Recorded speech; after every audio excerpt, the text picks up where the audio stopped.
बापू दादा खिलौना नहीं दिल बंदूक हाथ में। चलिए साइड में देखिए फोटो दिख रहा है। इस फोटो पर हम बात करेंगे।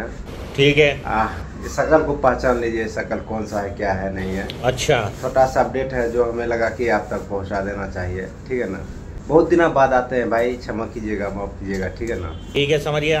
और ये देखिए आशीष यादव है और गौरव ठाकुर है साइड में जो दिख रहा है फोटो। ये लोग जब साथ में मिलता है तो दिल बहुत ऊंचा हो जाता है। ठीक है ना, मतलब एक साथ जब मिलता है ना तो ये लोग कुछ अलग ही करने का प्रयास करते हैं। ठीक है ना, कुछ अलग, मतलब कुछ दोनों एक साथ गाना गाने या वीडियो में शामिल होने के लिए लोग साथ मिलते हैं। ठीक है ना, दरअसल ये है फोटो पटना का है। ठीक है ना, ये लोग दोनों पटना में एक साथ मिले थे और फोटो मतलब फोटो वगैरह जो है खींचे थे मोबाइल में और अपने फ्रेंड्स लोग को शेयर किए थे। ठीक है ना, फिलहाल ये कुछ हमें लगा कि जानकारी आप तक पहुंचा देना चाहिए। ठीक है ना, बस यही हम वीडियो को समाप्त करेंगे भाई।